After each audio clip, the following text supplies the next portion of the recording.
नमस्कार, ANB news देख रहे हैं आप। मैं हूं आपके साथ पल्लवी राजपूत और हमारे इस खास कार्यक्रम में आप सभी का स्वागत है। उत्तराखंड की भारतीय जनता पार्टी सरकार में वन मंत्री हरक सिंह रावत ने कांग्रेस में लौटने की चर्चा को मंगलवार को ये कहते हुए और हवा दे दी कि वह भविष्य की कोई गारंटी नहीं ले सकते।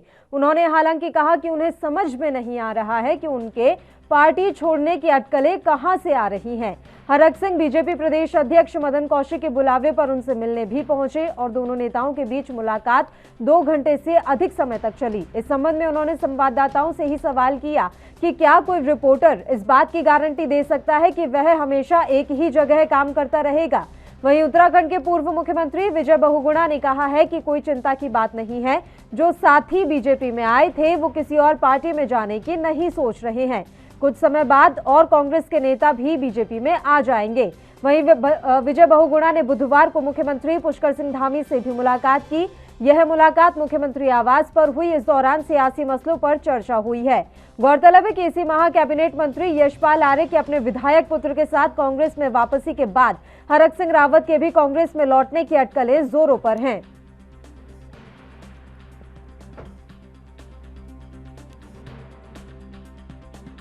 यार एक चीज सुनो, गारंटी तो यहाँ सर हमारे जीवन की नहीं है। तो तुम तो अपनी बात यार एक जीवन की गारंटी है। अच्छा मुझे तो बता दे, तुम इस बात के लिख, मैं भी यार गारंटी लिख के सर्ट भर दे दूंगा। तुम दे दोगे तो हमेशा इसी चैनल में, जिस चैनल में दूंगा किसी के यहाँ क्या लिखा हुआ। लेकिन फिलहाल जो है कोई इस तरह नहीं है।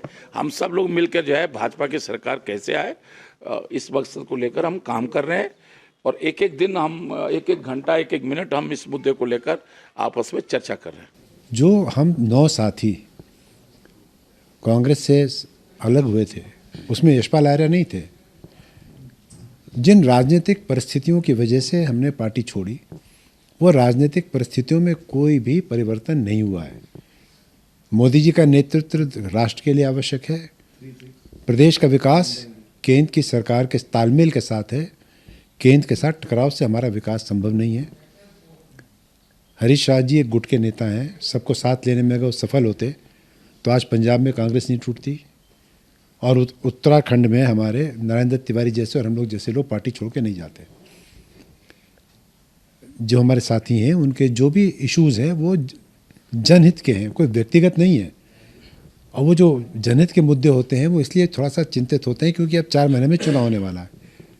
मेरी मुख्यमंत्री के साथ बैठक है और निश्चित तौर पर जो इश्यूज़ हैं वो सॉल्व हो जाएंगे और हम सब एकजुट होकर के यहाँ पे इलेक्शन में लड़ाएंगे।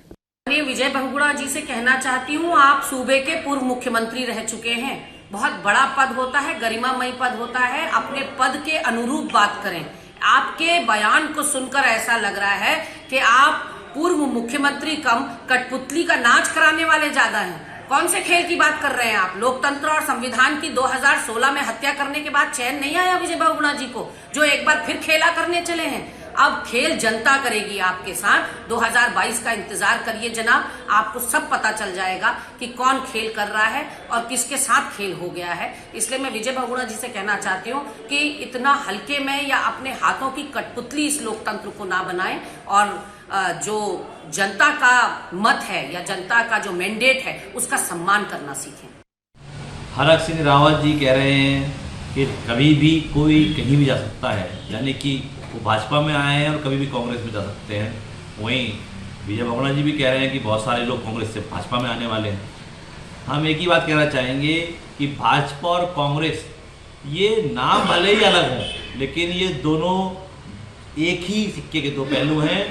वही लोग भाजपा में बैठते हैं जब सरकार होती है और वही लोग कांग्रेस में बैठते हैं जब सरकार होती है और चुनाव आने पर दलदल करते हैं।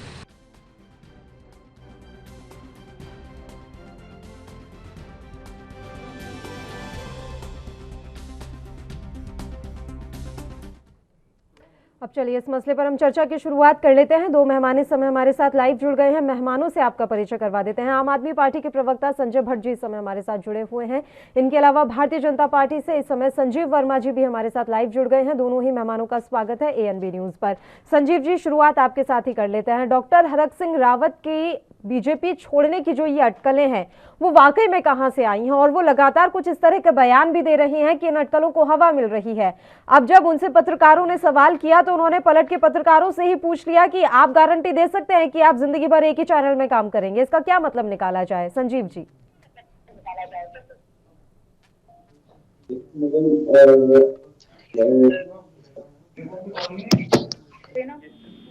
मैं आपको एक चीज तो सबसे पहले स्पष्ट करना चाह रहा हूं कि डूबते हुए जहाज पर कोई भी सवार होना नहीं चाहता है।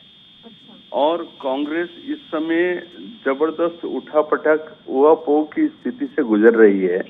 कांग्रेस में आपसी खींचतान इस कदर हावी है। 5 नेता हैं तो 5 कौन हैं? हर एक दूसरे को की तरफ अपने को खींचने में लगा है।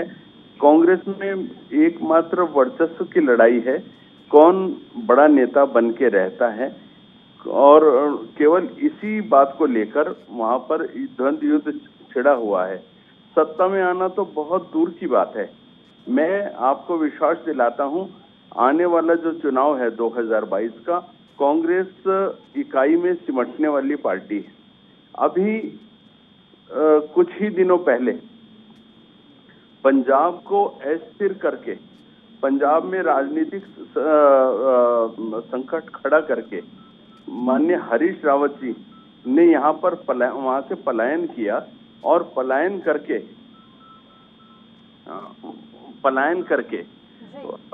उसके बाद वहां की सरकार को बीच अधर में छोड़ते हुए एक जिस तरह से वहां पे घटनाक्रम उन्होंने खड़ा किया, उससे त्रस्त होकर वहां का जो जितना कार्यकर्ता है वो भी उनसे बेहद नाराज है। और मैं सोचता हूं कांग्रेस का वरिष्ठ नेतृत्व भी उनसे शायद उतना ही नाराज है। इसी कारण उनको वहां का प्रभारी पद छोड़ना पड़ा है, और सेंटर का महामंत्री पद भी उनसे छीन लिया गया है। कह रहे थे कि मैं उत्तराखंड चुनावों पर ध्यान नहीं दे पा रहा हूं, ये बात तो वो खुद ही बोल चुके थे। अब उन्हें छोड़ना पड़ा या उन्होंने अपनी मर्जी से छोड़ा, ये तो उनका आंतरिक मसला है, लेकिन आपके नेता इस तरह की हरकतें क्यों कर रहे हैं? मैं तो ये जानना चाह रही थी सर। यशपाल आर्य चले गए, संजीव आर्य चले गए, उसके बाद अब हरक सिंह रावत रोजाना कोई ना कोई बयान दे देते हैं, या हरीश रावत को कभी अपना बड़ा भाई बताते हैं। ये तमाम चीजें दर्शाती क्या हैं? सवाल तो खड़ा होगा ही ना, क्योंकि चुनाव के मुहाने पर खड़ा है उत्तराखंड। पल्लवी जी देखिए, हरीश रावत जी ने एक शिगुफा छोड़ा था कि मैं एक दलित चेहरे को सीएम देखना चाहता हूं, और इसी शिगुफे में ट्रैप हो गए यशपाल आर्य जी। आज यशपाल आर्य जी, मैं सोचता हूं कांग्रेस में जाके अपने को ठगा सा महसूस कर रहे होंगे कि कहाँ इतना बड़ा प्रलोभन के दाव में मैं फंस कर अपनी, जहां मेरे को इतना सम्मान मिल रहा था, जहां मुझको कैबिनेट मंत्री बनाया गया, जहां मेरे बेटे को विधायक बनाया गया, और जहां मेरे को इतना सम्मान मिल रहा था, उस पार्टी को छोड़ के मैं दोबारा से कांग्रेस में आ गया हूं। आज अपने इस फैसले को लेके मैं सोचता हूं पुनर्विचार करने की मुद्रा में शायद यशपाल आर्य जी भी होंगे। बात रही जैसे अभी आपने बोला, भारतीय जनता पार्टी को छोड़ के कोई नहीं जा रहा है। आने वाले थोड़े समय के आप इंतजार करिए। जो भी हमारी पार्टी की रीति नीतियों पे विश्वास करते हैं, जो राष्ट्रवादी लोग हैं, वो अभी आप थोड़े समय प्रतीक्षा करेंगे तो देखेंगे कि बहुत बड़े नंबर्स में लोग हमारी तरफ आकृष्ट हो रहे हैं, भारतीय जनता पार्टी की तरफ। विजय बहुगुणा जी भी कुछ ऐसा ही कह रहे थे कि कांग्रेस के कई नेता बीजेपी में शामिल होंगे, जबकि कांग्रेस लगातार ये दावा करती है कि भारतीय जनता पार्टी से बड़ी संख्या में हमारे यहाँ लोग वापसी करने के लिए आतुर हैं। अब ये तो खैर चलिए, दबाव की राजनीति हो रही है, वो तो कोई बात नहीं। आपके पास में आना चाहूंगी संजय भट्ट जी। अभी बयानों का जो इस समय माहौल दिख रहा है उत्तराखंड में, उस पर आपकी क्या प्रतिक्रिया है? दोनों ही पार्टी लगातार ये दावे कर रही हैं कि उनके यहाँ से हमारे यहाँ आना चाहते हैं, वो कहते हैं कि हमारे यहाँ से उनके यहाँ जाना चाहते हैं। जो भी कुछ भी समय चल रहा है उसमें आम आदमी पार्टी का क्या स्टैंड है? आम आदमी पार्टी क्या प्रतिक्रिया व्यक्त करती है दल बदल को लेकर? देखिए पल्लवी जी, पहली बात तो यह है कि जो उत्तराखंड में सरकार चल रही है वो ना भाजपा की चल रही है ना कांग्रेस की चल रही है। ये भाजपा प्लस कांग्रेस की चल रही है, यानी भांग्रेस। ये भांग्रेस की जो सरकार पिछले 21 साल से चल रही है, इस भांग्रेस की सरकार ने सिर्फ और सिर्फ उत्तराखंड को लूटा है। हरक सिंह जी हो, यशपाल आर्य जी हो, विजय बहुगुणा जी हो, कभी कांग्रेस में मंत्री होते हैं, कभी बीजेपी में मंत्री होते हैं। यही लोग उछल कूद करके इधर उधर जाते हैं और जो उत्तराखंड का आम जनमानस है वो वही खड़ा हुआ अपने को ठगा सा महसूस करता है। ये स्पष्ट है कि देखिए, पहले तो हरीश रावत जी ने कहा ये महापापी हैं, ये अपराधी हैं, इन्हें पार्टी में नहीं लिया जाएगा। फिर हरक सिंह रावत जी माफी मांग लेते हैं और माफी मांगते हुए कहते हैं कि हम मेरे बड़े भाई हैं हरीश रावत जी, मैं माफी मांगता हूं। उधर अब इनके प्रदेश अध्यक्ष कहते हैं कि 15 दिन में हम बहुत सारी संख्या में लेके आने वाले हैं। दूसरे नेता भी कहते हैं, आज विजय बहुगुणा जी भी न जाने कहां से अचानक प्रकट हो गए। अभी तक तो वो गायब थे सिनेरियो से, 2017 के बाद तो वो दिखाई नहीं दिए। उसके बाद आज विजय बहुगुणा जी भी न जाने कहां से प्रकट हो गए। मेरे ख्याल से तो वो उत्तराखंड रहते भी नहीं है, शायद दिल्ली में रहते हैं। और उन्होंने भी बयान दे दिया कि अब 15 दिन में कांग्रेस को तोड़ देंगे और कांग्रेस के लोगों को ले जाएंगे। भैया, आप कांग्रेस के लोगों को ले जाइए या कांग्रेस में आइए, उत्तराखंड के आम जनमानस का क्या भला होने वाला है? क्या इस प्रकार से जब 72 से ज्यादा लोगों की जान चली गई है, ऐसे में ये दल बदल का खेल ही करते रहेंगे? क्या इनकी जिम्मेदारी वहां की नहीं है जहां लोगों को परेशानियां हैं? चलिए, प्रतिमा सिंह जी भी इस समय हमारे साथ जुड़ गई हैं, कांग्रेस पार्टी की प्रवक्ता है। प्रतिमा जी, 2 मेहमान पहले से हमारे साथ जुड़े हुए हैं, आपका परिचय करवा देती हूं मैं। संजय भट्ट जी आम आदमी पार्टी से प्रवक्ता जुड़े हुए हैं और उनके अलावा संजीव वर्मा जी भारतीय जनता पार्टी से इस समय हमारे साथ जुड़े हुए हैं। डॉक्टर प्रतिमा सिंह जी, सवाल मेरा ये है कि अभी तक तो कांग्रेस ही दावा कर रही थी कि बहुत से जो नेता हैं, मंत्री हैं, विधायक हैं, वो घर वापसी के लिए आतुर हैं, लेकिन इस बयानों के मैदान में अब विजय बहुगुणा जी भी कूद पड़े हैं। वो कह रहे हैं कि कांग्रेस के कई नेता हमारे संपर्क में है और आप देखिएगा कि जल्दी वो कांग्रेस पार्टी छोड़कर हमारे यहाँ शामिल हो जाएंगे। प्रतिमा जी, देखिए, ये बयान अपने आप में बड़ा हास्यास्पद है, क्योंकि इसी तरीके का आपको याद होगा कि अनिल बलूनी जी ने एक बयान दिया था कि हमें हाउसफुल का बोर्ड लगाने की आवश्यकता है, और जिस दिन उन्होंने ये बयान दिया था उसके 1 हफ्ते के अंदर अंदर आपने देखा कि खुद जो है उनके पार्टी के विधायक और जो मंत्री हैं वो भाजपा में शामिल हो जाते हैं। और अभी भी जिस तरीके से अन्य लोगों के आने की अटकलें चल रही हैं, उनको जो शामिल हो जाते हैं, कांग्रेस में शामिल हो जाते हैं। और आज भी जिस तरीके से कुछ लोग हैं जिनको मनाने के लिए पूरी भाजपा लगी हुई है, जैसे ही उन्हें सुगबुगाहट हो रही है कि वो शायद इनकी जो कार्यशैली है 4.5 सालों की, कि 4.5 सालों में आपने किसी को कुछ बोलने का मौका नहीं दिया, किसी को अपने हिसाब से कार्य करने का मौका नहीं दिया। मुख्यमंत्री बदलते रहे, लेकिन मुख्यमंत्री और जो है मंत्रिमंडल के बीच जो सामंजस्य स्थापित होना था वो कोई भी नहीं करा पाया। शायद इसीलिए जो जनता त्रस्त हुई है, और यही सोच करके आज विधायक भी परेशान है कि हम अगले चुनाव में जनता के बीच क्या लेके जाएंगे, क्योंकि काम तो कुछ हुए नहीं है जनता के हितों के लिए। 4.5 सालों की अगर कुरीतियां गिनाऊं तो मेरे पास एक बड़ी लंबी चौड़ी सी फेहरिस्त है। अगर मैं इनके संकल्प पत्र की बात करूं और संकल्प पत्र में क्या आपने वादा किया था और क्या 4.5 सालों में डिलीवर किया है, तो उसमें कथनी और करनी में बहुत बड़ा अंतर है। तो आज जो कांग्रेस के लोग गए थे, उनके साथ साथ भाजपा के भी विधायक और मंत्री इस स्थिति में है कि वो जहां भी जा रहे हैं वहां पे उन्हें लोगों के रोष का सामना करना पड़ रहा है, और इसके कई एग्जाम्पल आपके सामने हैं।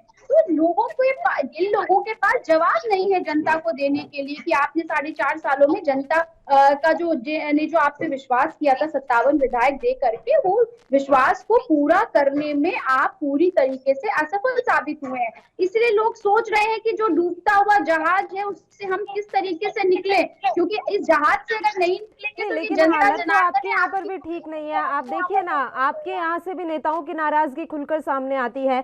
कांग्रेस सांसद मनीष तिवारी कोई मौका नहीं छोड़ते हरीश रावत को घेरने का। उन्हें जैसे हरीश रावत का नेतृत्व भी पसंद नहीं आता है, वो इस तरह के बयान क्यों देते हैं? प्रीतम सिंह भी लगातार अपनी नाराजगी कई बार खुलकर जाहिर कर चुके हैं।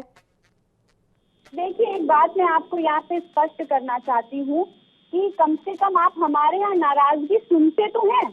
क्योंकि हमारे यहाँ लोकतंत्र है, आंतरिक लोकतंत्र है पार्टी में, और इसीलिए अभिव्यक्ति की आजादी भी मिली हुई है। तो आप मन की बात को निकाल करके, और इसीलिए जब एक के दूसरे के मन की बात एक दूसरे तक पहुंचती है तो वो बैठ करके सामंजस्य स्थापित करने का काम करती है। लेकिन जहां अभिव्यक्ति की आजादी ही नहीं है, जहां हमने अपने मन की बात को मन में दबा रखा हुआ है, और इसलिए जा करके जब बाहर निकलते हैं तो वो रोष व्यक्त होता है, वो अंतः कला होती है, ये भाजपा में होता है। इसीलिए इनके विधायक और मंत्री इतने परेशान हैं, क्योंकि आपने किसी को बोलने का मौका नहीं दिया।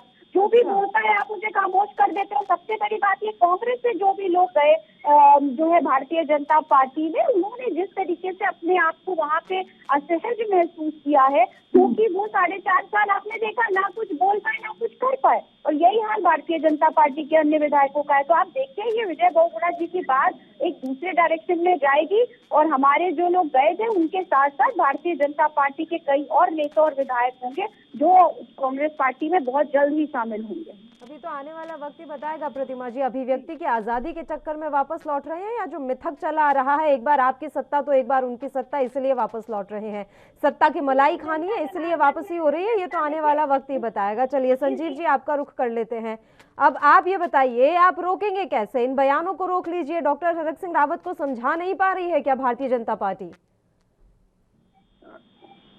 पल्लवी जी, देखिए, कोई पार्टी छोड़ के जा रहा है, ये एक कपोल कल्पित एक वातावरण कुछ लोगों के द्वारा बनाया जा रहा है। इस प्रकार का मेरी नॉलेज में दूर दूर तक कुछ भी है नहीं, और ना ही वास्तविकता में ऐसा कुछ है। हाँ, मैं आपको एक चीज का भरोसा दिलाता हूँ।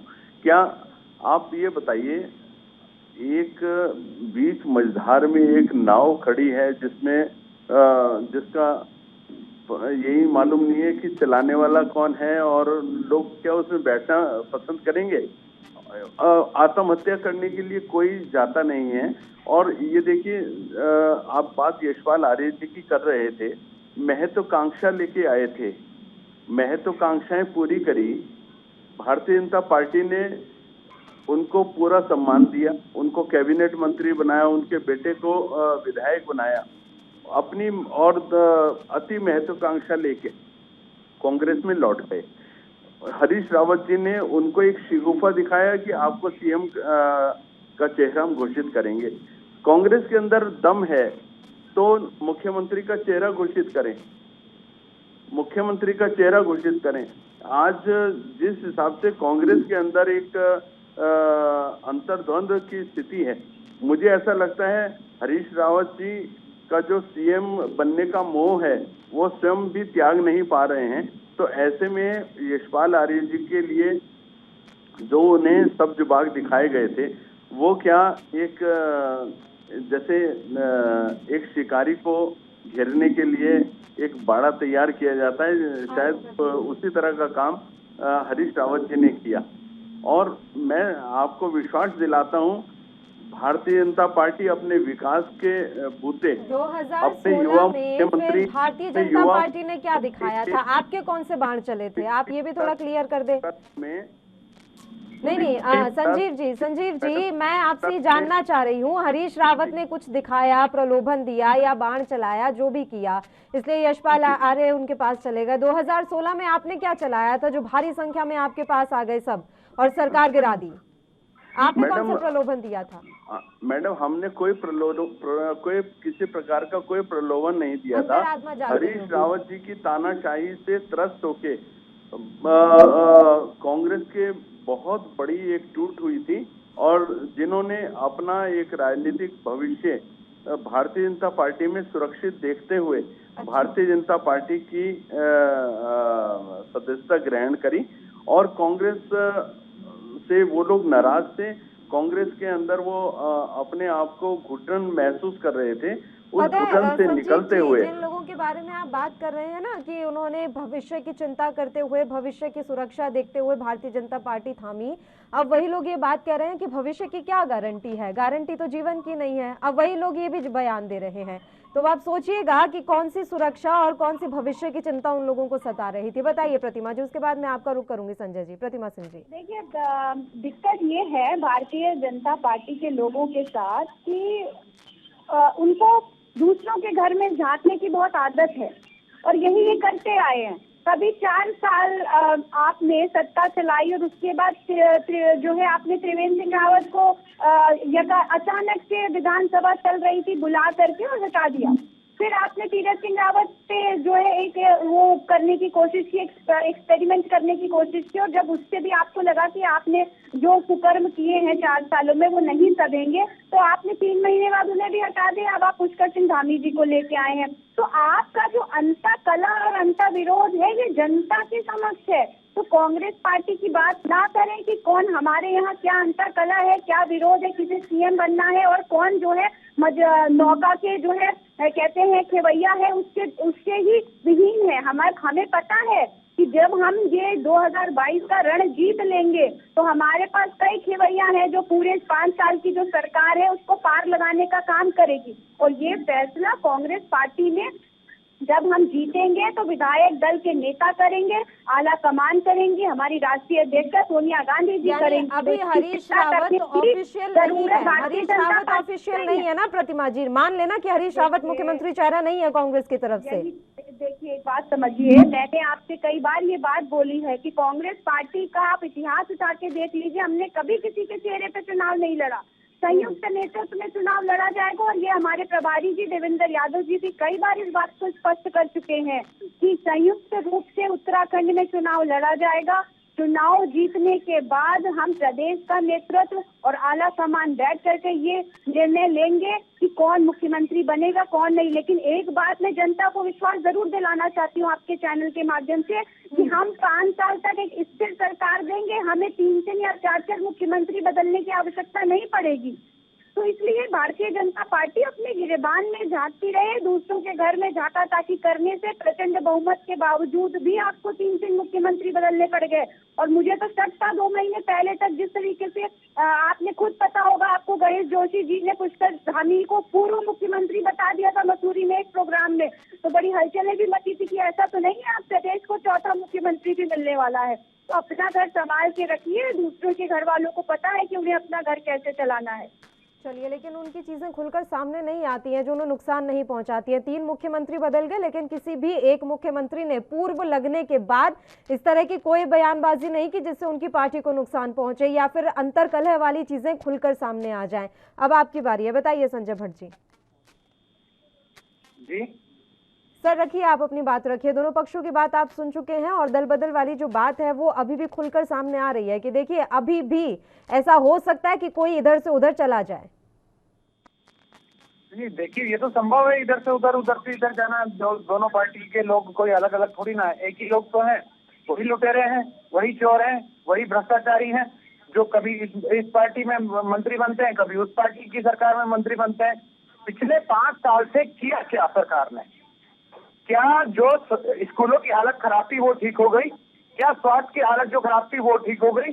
क्या बेरोजगारों की जो हालत खराब से बदतर होती गई वो ठीक हुई? पिछले 5 सालों में, पौने 5 सालों में उत्तराखंड में जो सरकार है जी, आप खुद देख रहे हैं कि दोनों पार्टियों से नेताओं का, विधायकों का इधर उधर आने का सिलसिला जारी रहा। अब आप ये बताइए, आप खुद इस बार चुनावों में आ रहे हैं, मान लीजिए आप सत्ता में आ जाते हैं, नहीं भी आते हैं, अगर आपके कुछ विधायक भी बनते हैं तो आप गारंटी दे रहे हैं कि आपके विधायक आपका साथ जो है बिल्कुल नहीं छोड़ेंगे और 5 साल लगातार आपकी पार्टी के साथ ही जुड़े रहेंगे? बिल्कुल, देखिए आम आदमी पार्टी का आपने पूरा चरित्र देखा होगा। अभी नई पार्टी है लेकिन फिर भी 7 साल में दिल्ली में क्या हो रहा है क्या नहीं हो रहा है सबने देखा है।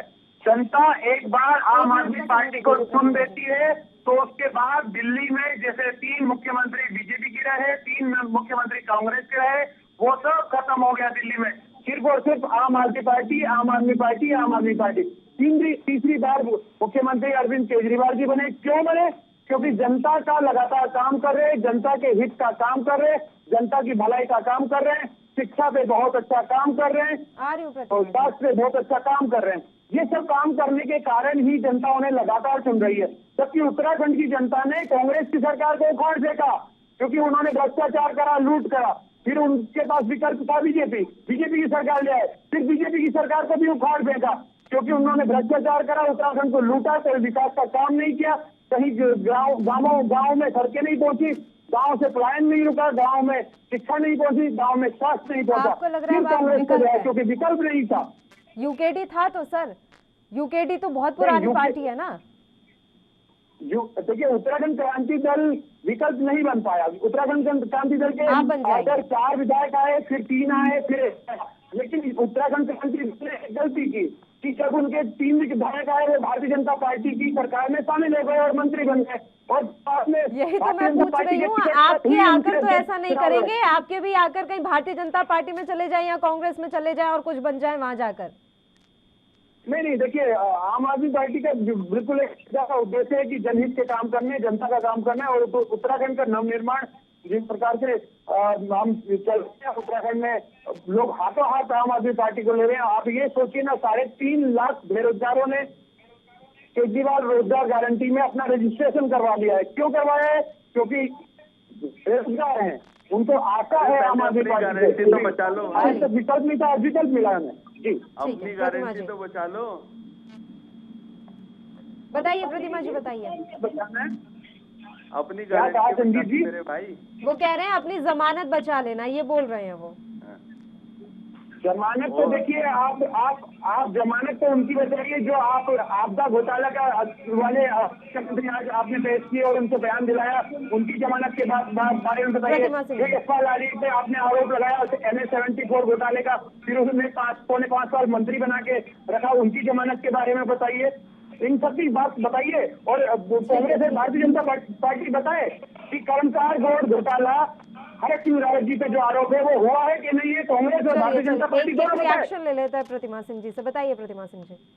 देखिए, पहले क्योंकि मैं कुछ बोलना चाह रही थी, बट इन्होंने ऐसी बात करी है तो मैं उसका जवाब दे दूं। शायद आम आदमी पार्टी के प्रवक्ता ये भूल चुके हैं कि भ्रष्टाचार से के मुद्दे पे जो बात करनी है और सवाल और उसके जवाब देने हैं, वो भारतीय जनता पार्टी का काम है, क्योंकि भारतीय जनता पार्टी सत्ता में है। और मुझे लगता है कि आम आदमी पार्टी भी ये भूल जाती है और भारतीय जनता पार्टी भी भूल जाती है जब सवालों और जवाबों की बात आती है, क्योंकि सत्ता में रहने का, क्योंकि इन्हें सत्ता चलाने की जो है आदत नहीं है और सत्ता चलानी आती नहीं है। दूसरी बात मैं ये बोलना चाहती हूँ, नहीं प्रतिमा जी, आपने हरक सिंह रावत जी ने संजय भाई, मैंने आपको नहीं टोका था। 10 सेकंड, आप 1 मिनट सुन लीजिए मेरी बात। और भ्रष्टाचार की बात वो लोग कर रहे हैं जो दिल्ली में आकर के, जिन्होंने लोकायुक्त बनाने के नाम पे, लोकपाल बिल लाने के नाम पे, लोकपाल बनाने के नाम पे अन्ना हजारे के कंधे पे चढ़ के सत्ता पा ली, लेकिन अब तक लोकपाल बिल कहाँ है इसका किसी को भी पता नहीं है। आपको पता है कि दिल्ली में विधानसभा में लोकपाल